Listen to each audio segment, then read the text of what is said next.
TD Ryan News Podcast number 1 is brought to you by Scott Diamond, your State Farm Insurance Agent, Pizza Villa in DeKalb, Elder Care Services of DeKalb County, The Junction Eating Place in DeKalb, and my insurance guy Mike DeVito in Sycamore.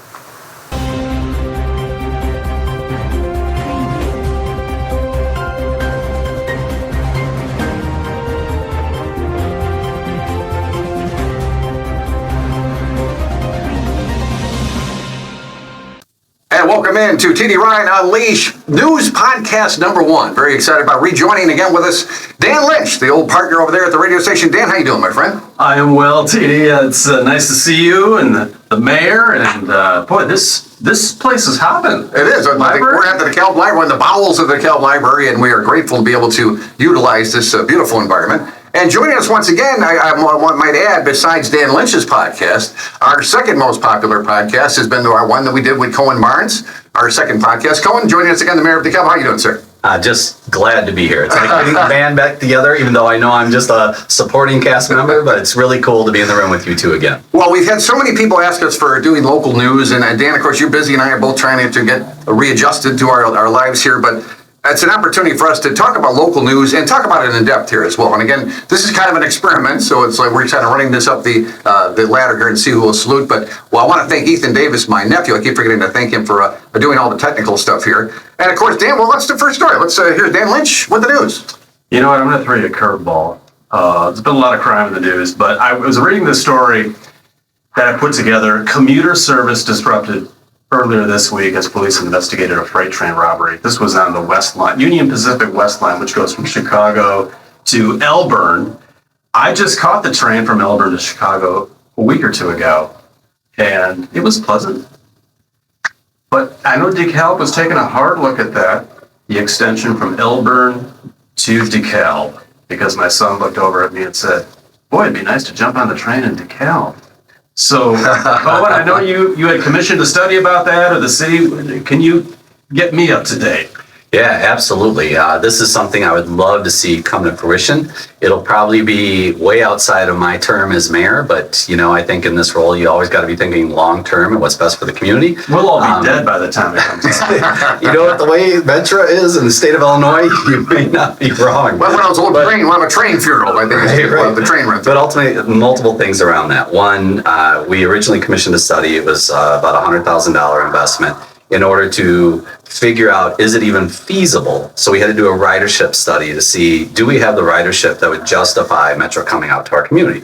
And they did an incredible job, used cell phone data. It's kind of like a Big Brother thing to figure out where people were at 7 a.m. and where they ended up at 9 a.m. And ultimately what we discovered is there is the ridership here. So then what the city of DeKalb did was we've got a busing, and we did it right before the study, but we've actually increased it since. We have buses that take people from DeKalb, and they meet just across the tracks from the original train depot, and we take them into Elburn so they can hop on the train for Elburn and go into Chicago. That ridership has been increasing every single solitary year since we've done that. Now we're about 2,000 riders is it a week? I think it's a week. It is a week. 2,000 riders a week that take the buses from here to Elburn and then from Elburn back to here, which is an impressive number. So we decided let's take it to the next level, and we applied for a grant at the state of Illinois to do the next step of the feasibility study, which will be environmentals and some costs and things like that. That is a $500,000 study that the state of Illinois has committed $400,000 to the city of DeKalb to be able to perform that study. So we would obviously have to contribute $100,000 towards it. But we are, drum roll, wait for it, state of Illinois final approval to cut the check and send it to us so we can engage in that study. But the funds have been allocated by the state of Illinois. But we all know where things are at right now with the budget deficit and increased taxes that they're doing.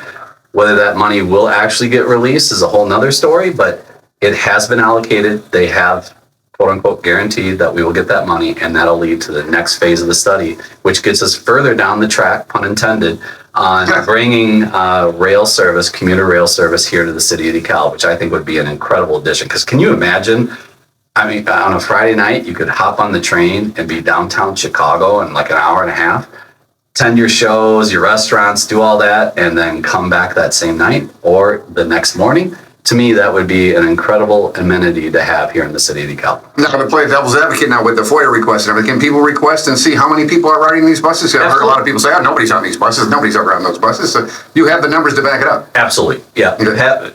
I appreciate if you could maybe just call the city manager and ask him, and I'm sure you can get the data. FOIA requests take a lot of time and energy from staff, but that is what FOIA is available for, to be completely transparent. So if you want to, go to the City of DeKalb's website, just type in FOIA, Freedom of Information Act, FOIA, and it'll give you the instructions on how you can submit a FOIA request, and you'll be able to get the exact data of ridership that we have out there. And then a hack, Scott Zach will help you out with that too. Yes, I know. I'm trying to save Scott a little bit of time, but yes, the guy's a busy man. All right, Dan, now story number 2. I'm sorry, go ahead. Well, Cohen, can I quickly ask, Please. You're a local office holder. Yeah. You and your colleagues are often thinking about being fiscally responsible Constantly. about this and that. On the state level, you hang out with all the bigwigs on the state level, or you ran for office anyway. Yeah. And on the federal level, 36 trillion in debt. On the state level, we are unfunded liabilities. Are they conscious of it? Are they conscious of you saying the increased budgets that they have, and having to pay for it with taxes? Are they conscious of being fiscally responsible? Is that what you're asking me? I mean, is this the way on their mind? So at the state of Illinois, I hear a lot of talk at times about moral budgets, and boy, I understand that there's a lot of things that we want to do to take care of people, and that is incredibly important. But let's keep it local. How is what's happening at the state level affecting the city of DeKalb? Okay. Well, ultimately, just let me close on that. I'm a big believer in you have so much revenue, and you work within that revenue that you have. And the state of Illinois has the most layers of any government, any state government in our union. We need to get more efficient in how we deliver our services, and we can't help everybody all the time. It just doesn't work out that way. So we have to do the best with the money that we have coming in, but they need to be more fiscally responsible, like what we're doing in the city of DeKalb. Absolutely. Well, we just passed the new budget, which is $1.1 billion with new taxes, right? Correct. Yeah, they found a bunch of different ways to pay for things that they ultimately want, and rather than trying to figure out how we can be more efficient, maybe we cut costs, maybe cut costs. Or adjust funds from one area to another area based off prioritization. They just decided to have their cake and eat it too, and have the icing and candles and everything. But with the city manager government, we have the flexibility to do that, right? To move some monies from somewhere to somewhere else. We absolutely do. I wish the state would do that, but yes, at the city of DeKalb, we do. And it is every budget that we pass, it's all about the priorities that council brings forward. The revenue that we have coming in, what is it that we can do to impact people in the greatest amount here in the city of DeKalb, based off of the priorities that the people of DeKalb have. And that's why I'm proud many of our council members are actively engaged in their wards. I like to believe I'm very engaged with the people of DeKalb to figure out what it is that people want. And running for re-election, I campaigned on the exact same things that I campaigned on the first time. And we saw the results of that. People want quality of life. People want public safety. They want economic development. They want these things. And we're able to make sure that we adjust our funds accordingly to be able to deliver on just that promise. All right, we're going to listen to the first news podcast here with TD Ryan, Dan Lynch, and the mayor of DeKalb joining us, Cohen Barnes. Now, unfortunately, the elephant in the room is violence, and of course, violence is everywhere. We know that, and of course, certainly just in the city of Chicago, one weekend, it's 5 or 6 shootings right there. But Dan, you unfortunately have a story about a gang, and then of course, a story here back on May 30th, the DeKalb man. This was the headline for the Daily Chronicle. DeKalb man brought a gun to a fist fight with a minor's prosecutors allege. And the young man, we understand, was shot, is in critical condition. And that's all the update we have on that. But Dan, you unfortunately have a story too as well about a gang of people. Yeah, and then I have a first-hand account. So, which a gang of people and gang related is two different things. Okay, you're talking about a gang of people. I'm talking about, in this story, it will be both, according to the police report. The DeKalb man suffered cuts and bruises and was hospitalized after a roving pack of males, some of whom were minors, beat him up back on May 29th. According to arrest documents, the male victim told police on the night of May 29th, 10:20 p.m., he was near 821 Kimberly Drive with a 25-year-old Matt Bergren, who apparently has gang affiliations according to the arrest affidavit. Now, the two got in an argument. Bergren led a group of followers to assault this man. Police say security footage validates the story of the accuser. Bergren is now charged with robbery, mob action, 2 counts of battery. In addition, an 18-year-old Dan Rowan Jr. and another 18-year-old Darius McNeil of Kimberly Drive were charged as well for the same charges. And I had a lady with driving a minivan. She was right around this time. It might have been the day before. On Russell, she was driving. Russell Road, okay. Yeah, and it was twilight. It was the weekend of Memorial Day weekend. She said there was a faction of males on one side of the street and another faction on the other side, and they were arguing. They were jawing at each other. And she was driving through there, and she was a bit frightened about it. Understandably, yes. Anyway, so that is that story, but the account from the person I talked to, this story made me think of that account. Okay. Anyway. And then unfortunately, another story that happened around that same time, late May, there, this gentleman allegedly shooting at a group of teenagers. He's 28, and the group of teenagers shooting them at them. But it leads to the violence. I wanted to point out, this is some studies from 2022. 1,798 gun deaths in Illinois, 1,091 from homicide, 676 from suicide, 31 from others. But the one that really stands out is children, teenagers, 1 through 17, 117 shootings. And young people aged 15 to 34 account for half of all gun deaths in 2022. And here's the case, too. We saw this argument, which maybe started with pistol with the short guns that led to somebody deciding to just get a gun and shooting somebody. Yeah, there's so much to comment on here. But ultimately, seeing our youth engaged in violent behavior, including gun violent behavior, is a trend I think we're seeing nationally, absolutely. And a lot of your stats just focus on the state of Illinois, but that is what we're seeing on a national level. And of course, we see it in the city of DeKalb. One thing I always try and remind people of, don't forget DeKalb, it has 40,000 people here out of the 1,294 municipalities in the state of Illinois. We're the 42nd largest, meaning we're going to have some behavior that ultimately we would choose, if we could, not to have it, but because of our size, it's going to happen.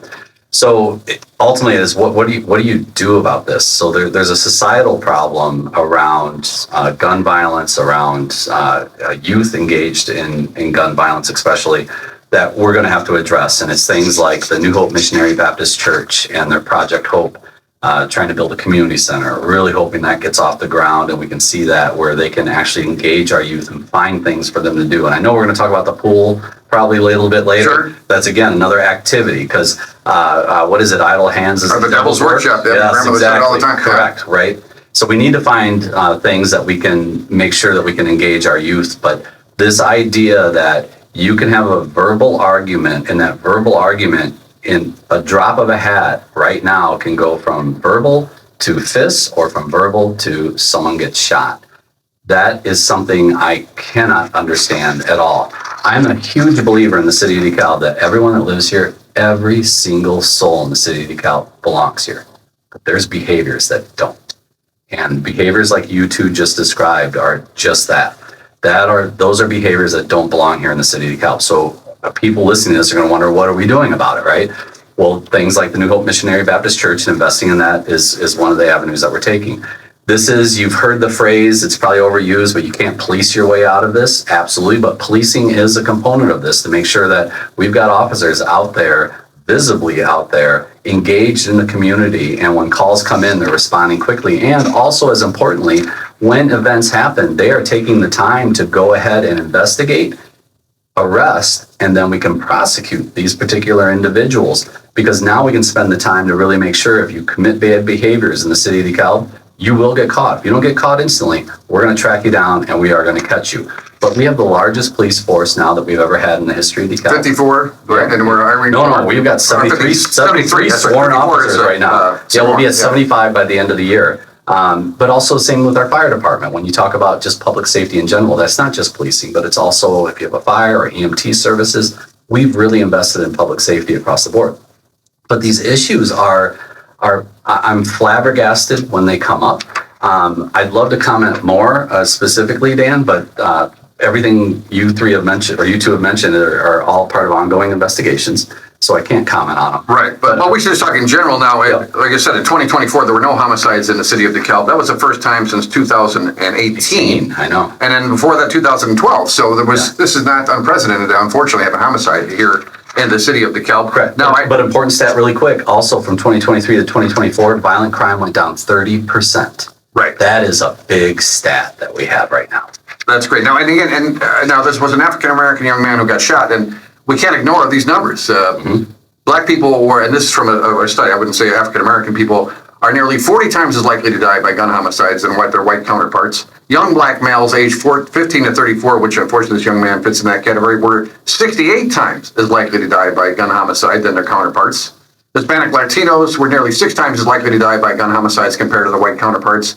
And black females were 16 times as likely to die by gun homicide than white females. So you can't ignore these hard numbers here. No, you can't. And I don't think race is a component of it. It's really about income status, the way I see it. I mean, and when you're in a lower income situation, you most likely are going to be around this kind of violence as opposed to, as you say, the white counterparts or people that are more, that have more resources available to them and that aren't in that same environment.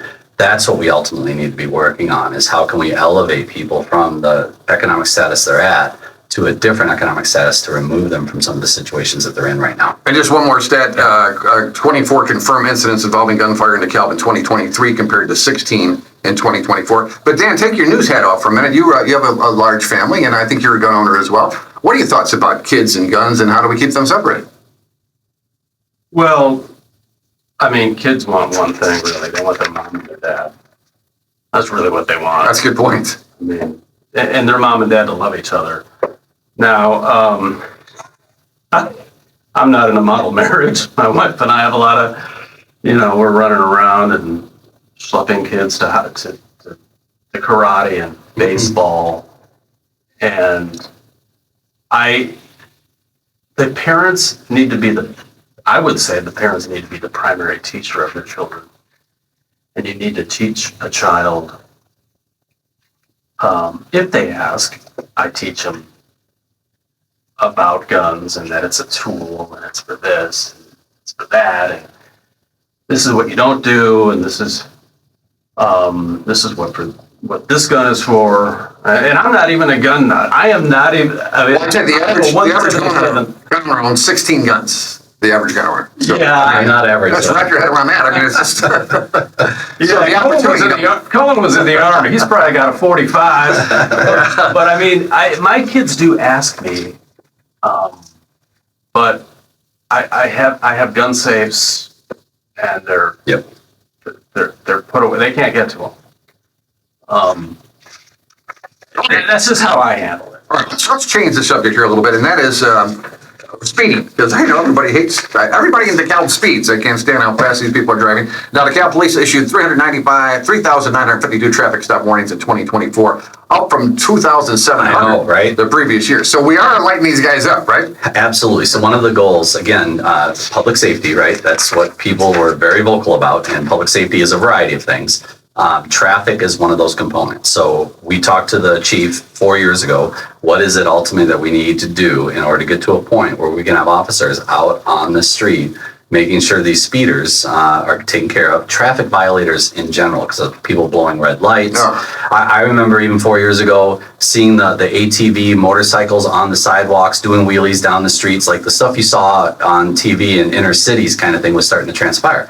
So part of that was manpower, but manpower is two things. It's not just hiring more officers, it's also creating an environment where they have less to do. And that's where we go with removing Hunter Hillcrest off the face of the earth, right? That was a place that caused a lot of police activity to happen and took their time. Then investing in terraces to be able to buy Trifrat and Ridgebrook and Lincoln Tower, right? They went through and evicted 160, I think, plus people because we had a situation at Trifrat where we arrested 20 people doing heroin on the first floor and none of them lived there. That was what Hunter had created in these particular properties, right? So they came through and cleaned that up. What that did was that allowed our Slap the iron for the city. That allowed our officers to not be as engaged as they were, where they were spending all of their time in one particular geography. Now, with increased staffing levels and the ability to not have to respond to so many calls, they're able to start dedicating themselves to traffic. And that's why you're seeing the stats on the amount of violations. That's a lot. And I tell you, if you drive around DeKalb now and you like shooting fish in a barrel. Yeah, well, you just keep with it, aren't you? You're right on target. Ultimately, you'll see officers parked and they're going after the speeders. And the activity from 4 years ago that we saw to the activity that we're seeing now, to me, is absolutely night and day. But it is still the two most frequent complaints I get from people are roads and speeders. So we are actively addressing the speeder situation. I like that. And before we wrap up the subject, I found this here, safest areas, neighborhoods in DeKalb. I'll just do them in order. Northern Illinois University is number one, Devonshire Farms, Wineberry, Tilton Park, Heatherstone, DeKalb South, Summit Enclave, Cortland Estates, DeKalb West, Downtown DeKalb, Kensington Point, and DeKalb Northwest. What do you think about it, Sheila? Now, Dan, when you moved here a couple of years ago, did you look at something like this, the safest areas in DeKalb? People told me not to buy in DeKalb. Really? Yep. Yeah. Realtors, it's illegal for them to do that, but they don't. But they do it in ways to make people, hey, have you looked at this stat or that stat? Is that what they base it on? Well, this was my buddy in Sycamore said, Dan, don't buy in DeKalb. My brother in Naval Park said, I would avoid DeKalb. But I found a nice place right by Huntley Middle School, right? Yeah. Barb and Second. I lived on Pooler for about 10 years. Oh, okay. Yeah, great neighborhood. And it's a lovely neighborhood. I like it. I like my neighbors. I know them. Talk to them. Mike Tritle down the street. Oh, sure. And Mr. Mayor, you might know this, but Dan has organized a Saturday morning baseball league with his son and their friends, and it's such a great thing he's out there doing that. Yeah, so now I have a job offer in another market, a radio job. My wife doesn't want to leave DeKalb. So you're going to commute. That's awesome. Appreciate it. I've got a train running to it. My wife is from the West Coast, but she and my kids, they don't want to leave DeKalb. They like their friends. Yeah. They like their church at Newman Center. So DeKalb has been good to us. I mean, it's a pleasant neighborhood we live in. That's great. Thank you for sharing. I didn't want to just put you on the spot like that, but thanks for sharing that, Dan. And realize 60+% of all the calls that we get are in 10% of our geography. It's right. Zone 1. Mm-hmm. So 90% of the entire geography of the city of DeKalb, it is beautiful and nice and safe. And I think I'll say wonderful. DeKalb is just an amazing place. There's just a certain section right now that has the most activity, and we are really trying to do everything we can to improve those people that live in that neighborhood to give them the same experience that the rest of us have in the city of DeKalb. That is a priority. It's weird when I lived in the suburbs, Lincolnwood there, we go down to Chicago and say, don't go on the south side of Chicago. And then I went to Milwaukee for Summerfest and people say, don't go on the north side of Milwaukee. Yeah. So it's like every town's got the area where, it's don't go there. And so Dan's got another story, but I want to bring up, let's talk pot. Let's talk marijuana. Sure. Marijuana sales and how the city is using that now. I know sales are up. I don't know what you base that on per se, but now we have two distributors here in DeKalb. But it's being proposed that they want to try to have our friends at Exleaf, Nikita Makuta, yep. If I'm saying that correctly. They're at 305 Locust Street, proposed a tasting room for edibles, not smoking. Yep. And I'm wondering now with the city, with insurance and liability, I mean, I know I was in the Leadership Academy, we did a beer tasting at one time. I remember there was some liability issues about, people coming in and drinking. And what do you feel about that? And is this going to be a city council decision, whether we can go and eat some edibles? Yes, it's a city council decision. We just reviewed it at the last city council meeting as a consideration. It looked like heads nodding around the room. It's I would say unanimous support. We'll see when it actually comes to a vote. But ultimately, Exleaf has been a great corporate partner in the city of DeKalb. They run a phenomenal establishment. It obviously fills a need, and that's the entrepreneurial spirit. See a need, fill a need, right? Marijuana is legal in the state of Illinois, and for me, a tasting room of edibles or going to Whiskey Acres and having a tasting of their whiskey, I see zero difference in that. And if this allows them to provide a better experience for their clients, then I'm all for it. And again, they've been a very good partner. So my trust level with them as business people is very high. So no poker runs then? We're gonna Yes, do those, right? We used to do those in Wisconsin. A little crazy. Okay, I got a problem with Whiskey. They don't sell beer there. Oh, is that right? You cannot get a brew at Whiskey Egg. But it's a distillery. They want you to buy their product. So Everybody's always got a problem. I don't know, but I had to get whiskey. When you drink that stuff? You poor guy. Now, Mr. Mayor, we talk about DeKalb being a city manager government. So Yes. when we talk about this money that we're making from the marijuana sales, is that earmarked right now for something, or where did that money going to go? And Goes it's in going to be right- used to replace the grocery tax. So it goes into our general fund, which allows us to fund a variety of things, like our human services fund right now. That's what we allow, or what we allocate. So what does that mean, a human services fund? Well, we dedicate funds to Hope Haven. Okay. We dedicate funds to Safe Passage. All right. Terry Action Center for Meals on Wheels. We actually, at the last city council meeting, approved, maybe it was a consideration, we're going to approve it, of taking our human service funding from $235,000 to $300,000. Because as we know, with the current economic state and with DOGE and everything going on at the federal government, there's a lot of nonprofits that are struggling or scared of what's potentially coming. So we as a council have decided to bring forward, how can we increase the funding so we can dedicate more funds to our local nonprofits? That's what money from marijuana sales pays for, not exclusively. No. It goes into the fund that allows us to be able to dedicate these funds, or the $125,000 to Opportunity DeKalb to create their Breakthrough Academy, which helps people in low-income areas learn the tools that they need to take their idea to actual fruition and actually create a business, which can bring them out, as we were talking earlier, can bring them out of maybe the economic status that they're in, right? Or the $100,000 that we gave New Hope Missionary Baptist Church for the community center, for their Project Hope program. Those funds allow us to do those things to take care of the needs that we know locally. And I want to comment on that really quick. You have 7 elected officials and council members and a mayor. And what our job is to figure out what the city of DeKalb needs and be able to prioritize that. You mentioned the grocery tax. The grocery tax was the state of Illinois saying, we're going to take $800,000 away from you. Brilliant play from the governor's standpoint, because you know how much it cost his state budget? Zero. Zero. They mandated an unfunded mandate that stripped millions and millions of dollars from local municipalities and $800,000 from the city of DeKalb, that they forced, you will have to do this unless you decide to reinstate the tax.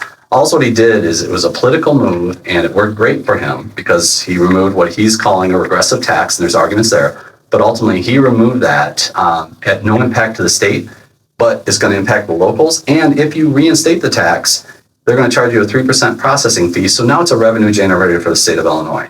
To me, that was all politics, limited to do with individual people.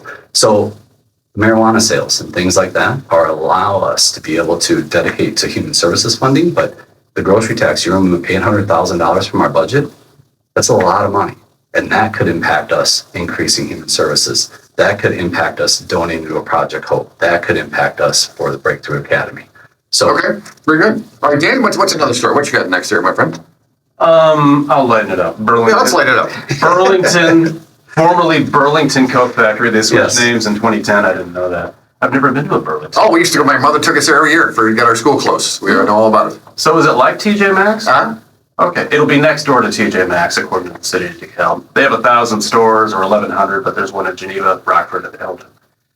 Now, I run into people who go to Costco. And I look over and I say, where's the Costco around here? And they say it's back east in the burbs.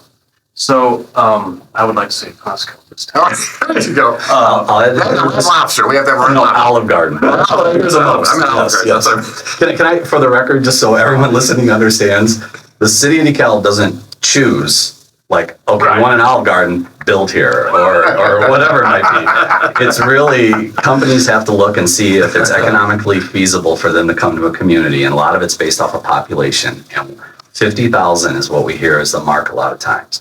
we don't have the population to support some of the businesses like a Costco that people ultimately want to have here. What we need to do is be able to grow our community, get to the point where we're attracting those businesses. And the way we do that, is create more jobs, lower our taxes, and create a safe environment. That is why we have we've got more housing starts over the last 12 months than we've had in decades, right? Yeah. That is the way that we generate more population here that gets us the Costco's, gets us the Red Lobsters, and gets us the Trader Joe's. all that. And we are doing all those things necessary right now to get to that point. We're just not at that point yet. Well, I know we were all upset when we heard that Exposure closed in Sycamore, the axe throwing place. That was in business for 5 years. It's a turnkey business, so you could buy it. Dan, you're thinking about what to do with your career next? There we go. It's a turnkey business. Axe throwing, great for the kids. But then also we have the wrecking place, don't we here, Mr. Mayor? We do. I don't know much about the wrecking place. Has it been there? It's The rec room? The rec room, is that what it's called? Okay. That's where you go. You let your steam off here. Yes, it's like an office space kind of thing. You can bring your computer there that you've been frustrated with forever. They'll provide the golf clubs and baseball bats, and you can take your aggression out on what you bring. Or my understanding is they will also provide you the plates and the bowls and the glass that you need in order to release some of your tension. And in fact, maybe we need to do a marketing campaign throughout some of our community with some of the aggression that we're seeing and direct them to this facility to release their aggression that way rather than with guns. So that's not a bad idea. And I was going to say, small business alive and well in DeKalb. Just a couple off the top of my head. The Fun Store, the Bookstore, Aurora Music Store, and I should point out the Angry Pickle has opened up in Sycamore. Yeah. Which I'm not a big pickle person, but I don't know what that consists of. Well, and also, restaurants, when you talk about Iniga coming to downtown DeKalb, we're going to have a wood-fired pizzeria, an Italian joint, and also Tavern on Lincoln, that spot that was Tangled Roots, right, is also going to get a new tenant, which will be a steakhouse. So we're at a point downtown DeKalb, those come online. You could choose from Indian food, Thai food, American food, tapas, you could go there, you could get steaks, you could get Italian. The variety of options we're going to have. Downtown DeKalb really soon is going to be that place where let's go downtown and eat, and we'll just figure out where and what we're going to eat once we're there. There you go. Very good. All right, Dan, what's a steak joint is going in? I haven't heard that. Yeah. Are you breaking this now, or? It's public in some form, but whether the public actually knows is different. But yes, it could be breaking news for 99% of your listeners, right? All right, yeah, because I hate seeing those two places empty. That's great. Yeah, and if you remember Tavern on Lincoln when that opened, oh my gosh! You weren't great. there at 4:45. You weren't getting a seat. That was packed. Yeah. Yes, exactly. So that location is a hot location. It was a damn COVID that wiped that out. Right? Yeah. 100%. Then you come back after that. Yep. Oh, what else you got, Dan? NIU student facing child pornography charges. Yeah, I wish we didn't have to talk about that, but we do. It's Batavia. Ongoing investigation. Cyber tip from the National Center for Missing and Exploited Children. Batavia police got a search warrant and searched the dorm room of the Michael Erickson and seized multiple devices. 19 years old, arrested on June 2nd in DeKalb. And was allegedly using artificial intelligence to create these images, I guess. Just sounds so twisted. And we should point out he's not living on campus any longer. No, not at all. And he's going to get the full extent of the law thrown out. Yeah.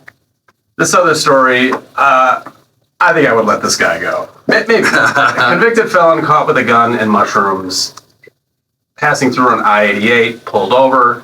He was heading from California to Chicagoland to get a new prosthetic leg. He had shrooms for his anxiety, he told police. He had a gun to protect against bears. He was camping across the USA. Yep. He's now charged with unlawful possession of firearm and ammo by a felon. His felony convictions, Kane County and Cook County.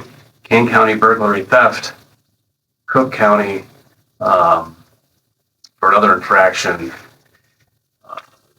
unlawful possession of a firearm. That was 41-year-old man. Maybe I wouldn't let him go, but let's talk about that. Drifting. Let's talk about that. So you said this was his third offense, right? That's what I heard. Yes. Right? Yeah. So he gets arrested for burglary and theft, or burglary and something else in Kane County. Yes, and probably paid a fine, probably didn't do any time, got off. Or he did. Yeah, and then he does something again, right? Breaks the laws of the land again. And now a third time, he's in possession of a controlled substance, nationally controlled, and he's transporting a gun because he lives in California. He's going somewhere for a new prosthetic limb, but yet he's got violations in Kane County and Cook County or whatever it was. To me, there is a point where, and believe me, I know a lot of judges and state's attorneys, and they will listen to the story, and that will adjust the level of the charges brought against someone like that. But that's 3 times that you have decided laws don't apply to you. So what else doesn't apply to someone like that? And you know, society right now, we were getting to a point where tolerance was at an all-time high, and I believe it. There are so many practices. I'm a believer in systemic racism. I'm a believer that there's a lot of practices out there that target individuals. They're too extreme, all that. But there is a point where, my gosh, this is supposed to be now okay? No, it's not okay. This guy is violating, if he's going to violate that many laws that many times, what's to prevent him from doing the next thing that could be at an absolute elevated level? So for me, he had his chance the first time, he had his chance the second time. This third time, I think leniency shouldn't be as lenient as it's probably been the first 2 times on him. All right, well, we're glad you have an opinion about that. I've had when I was a bartender, I would give guys like this a ride home. Yeah, well, good. I'm glad you do that. Give guys a ride home. Oh, yes. Many a time. I'm sure you can. 100%. But again, there's a point, right? Right. What about if that guy was driving home every time and he refused you and he got a DUI or just hit? Actually, let's talk about another case that's along this point. A gentleman, a DoorDash driver, hit a pedestrian, broke his leg, multiple head contusions, leaves the scene, right? Police track him down. He's upset because he got caught. We arrested him, brought him to the police station, and then gave him what's called a notice to appear. And you're on your way, sir. Hopefully you show up in court at some point. Yeah. That guy could have just as easily killed that person. I mean, head contusions, a broken leg, hit and run, and there's no arrest. Well, there's an arrest, but there's no detainment at that point. It's, we'll release you on your own recognizance, and hopefully you show up in court. And that's what I'm saying. And I know this sounds extreme, but being in this role for 4 years right now, when I read about the amount of leniency that we give, it is so well-deserved and was so needed for definitely some populations that we have. And I'm a big believer in that. But I think at times the pendulum went too far. At some point, you have to be accountable for your actions, not just in the city of DeKalb, not just in the state of Illinois, but not just in the United States of America, but in society in general. And there's a point where leniency has to start decreasing for some of these people. And for this guy to be released on his own recognizance after hitting someone, breaking their leg, had contusions, and left the scene, that guy could have bled out and died on the sidewalk because that guy didn't stop and call 911 to get help. But hey, no problem. Let's let him go. Perfect. On a lighter note, By the way, not a lighter note. well, this one here is, this is off the Facebook, but a woman in the Southmore Estates fell and hit her head in the driveway, and a group of teenagers came by and stopped and helped her and called 911. Yeah. Matter of fact, I know the one's Summer Storm, because I remember we used to do the coolest name of the radio station, and Summer Storm would win all the time. But I guess it was her mom, and she was so thrilled that these teenagers stopped and helped her, and she got some stitches in the back of her head, but God bless them for stopping. Not only stopping, but knowing to call 911 and helping the lady. Yeah, our police department recognizes individual citizens every year that you would be blown away knowing how many examples like that there actually are. There are so many great people that will, in a time of need, stop everything they're doing, drop everything they're doing, and respond, just like what you're reading right there. That, and I see it in DeKalb all the time, and that's one of the many things that I absolutely love about this community. The heart we have is ginormous. Of course, they complain on Facebook as well. Somebody's complaining about blue paint on their driveways on the public parkway. I just drawing little arrows for my street right now where Davie and 10th Street, they're tearing it up and getting all ready to redo that Davie too. needed to get done, isn't it? But explain to them about that. Dan and I have talked about this before. The news with we call it the terrace or the parkway, that little patch of land on the other side of the sidewalk to the curb is the That's park. not yours, right? You It don't is own not. that. You are responsible for maintaining it. but it is City of DeKalb property, absolutely. Okay, because a lot of my neighbors have planted plants, so they have to get approval to do that, right? To do that ahead of time, but. I don't know that answer. I bet you could go ahead and plant your plants, but you are responsible for maintaining that pair. But they can draw blue arrows on the driveway if they want. So ultimately, well, that was Julie. That was probably a locate. So, Yeah, okay, then I think that's it. Somebody said it was so Julie, yeah. that's anytime you dig or do something like that, you call Julie. Locators come out to locate the sewer lines, the water lines, the Comcast, Frontier, all those things. And that's what all those marks are, to make sure that if they're going to dig down, that they avoid cutting. Oh, we saw that with the bridge, right, when we had the bridge work done. Correct. Yeah, so I want Thanks for bringing that up, TD. It's a sour I'm really subject, glad I we're know. still talking about that. And another positive, the Paint a Plug project in DeKalb, which I've seen a lot of really cool looking fire plugs. Helen's Heritage, and I know Helen well, Yes. gave gift She's certificate wonderful. to get paint for people to do this. And what I really love, it's all tied in local. They go to Gordon Hardware to get the paint. I think Yeah. that's very cool. It's a great program, and then you drive around and you see these fun fire hydrants around town. So and that's part of our Citizens Community Enhancement Commission. They've done a great job at that. Also, we're introducing more murals this year, which is going to be wonderful, and we're wrapping more utility boxes with art, and some of them are from local artists. So you're going to see more and more artwork throughout the city of DeKalb every single solitary year. All right, well, we're coming down the home stretch. We're supposed to get a surprise guest. Hopefully, he's still going to come by here. But I want, we want to make it just like the morning show, so we're going to do a news quiz here in a moment. Okay. But I want to touch on sports. I want to congratulate the Sycamore girls softball team for the Class 3 original champions. Of course, they won the state championship in 2019 with Coach Jill Carpenter.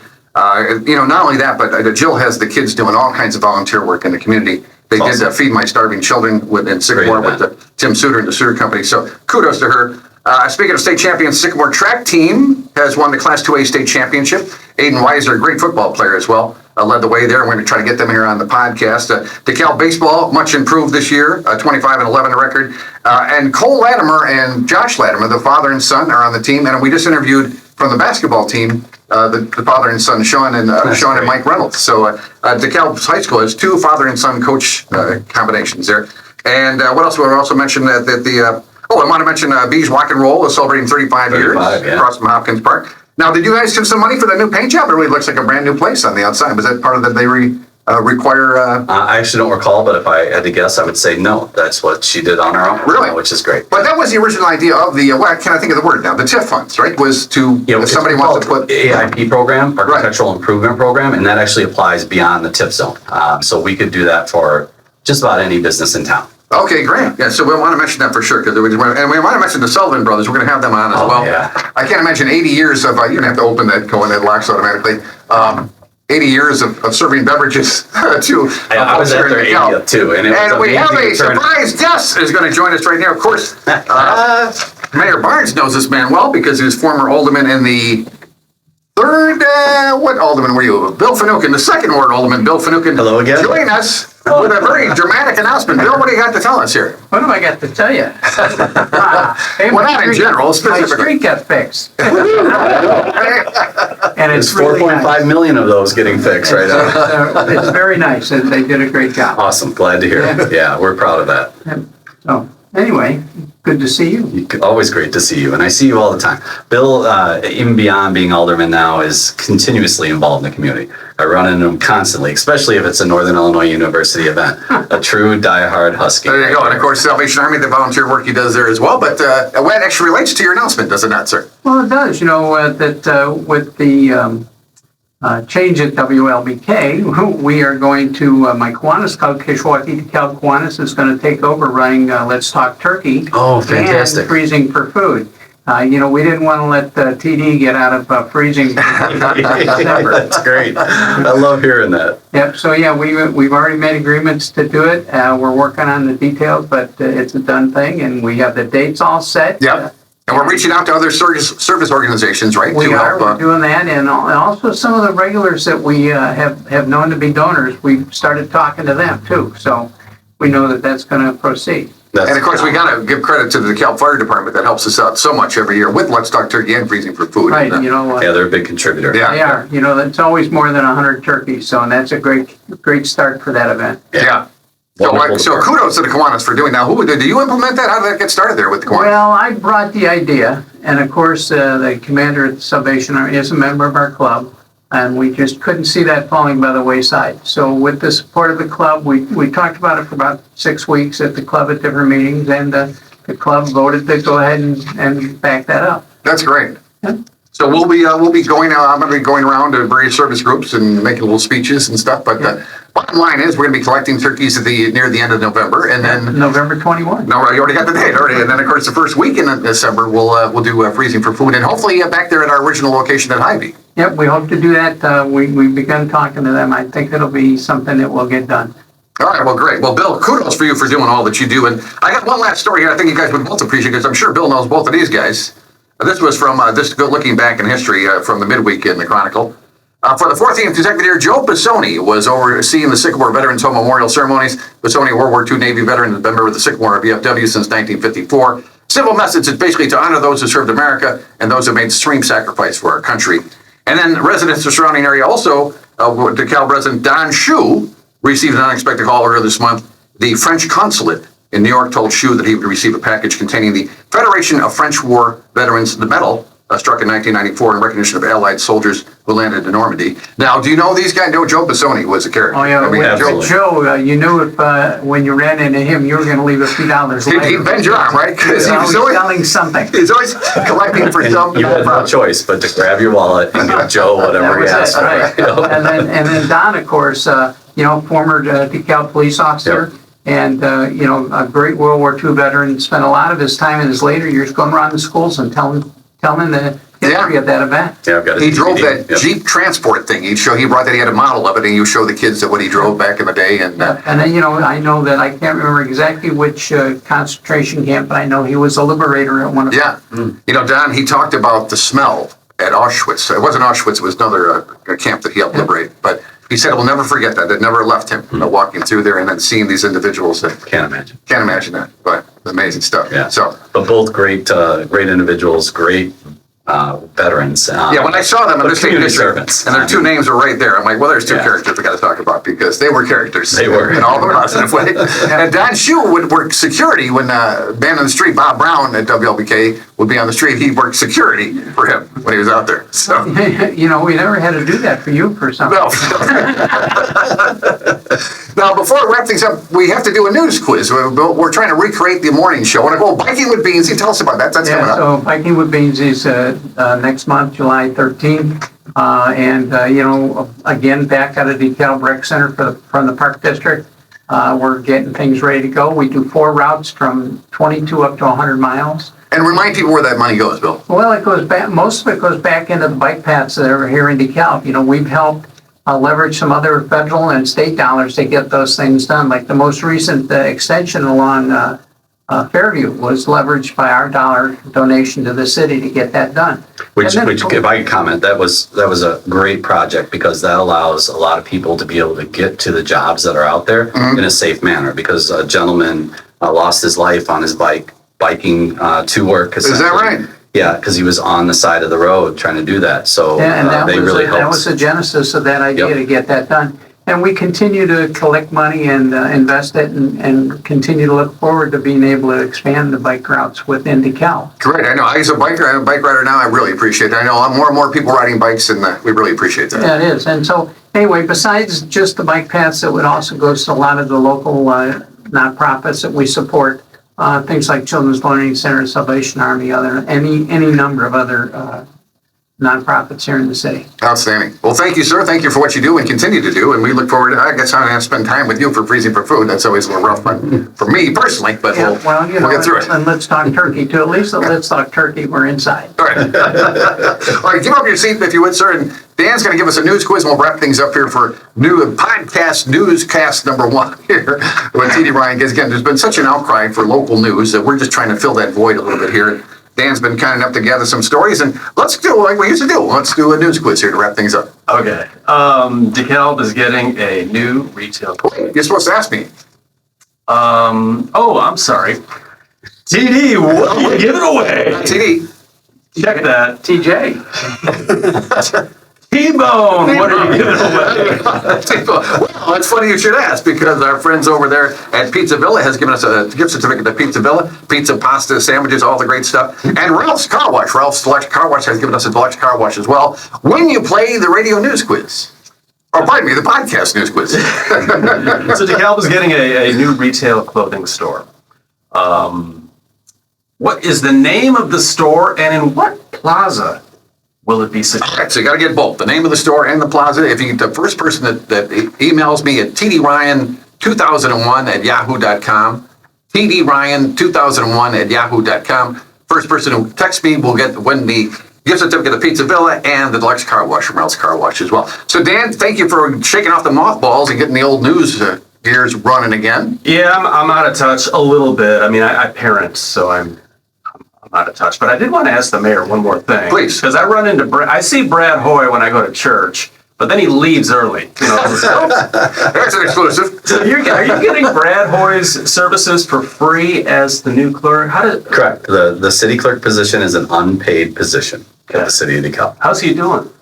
Brad, if you know Brad's just awesome in anything he ever does. So He's just rolling with the flow. I can't Now, get enough. he was our third guest on our podcast here, and we're going to have Brad back with Scott Zach. We're going to talk about FOIA requests. You were talking about the expensive FOIA requests. And we want to talk to Brad about how he settled into his role and what that role looks like. And realize he chairs our Citizens Community Enhancement Commission, which drives a lot of the murals and art. So there's a lot you could talk to Brad about. Oh, yeah, getting words out of Brad has never been a problem. Definitely That's for not. sure. All right. Nice seeing you all. All right, Dan Lynch, Barnes, thank you so much for taking time with us this morning. Thanks for having me, gentlemen. And Bill Finucane, thank you for your guest appearance. We Glad to appreciate be it and here. what you continue to do for the community. Thanks to all our sponsors for making this happen. I'm making a big thanks to Ethan Davis, my nephew, for making this happen. It was TD Ryan Podcast Newscast 1 right here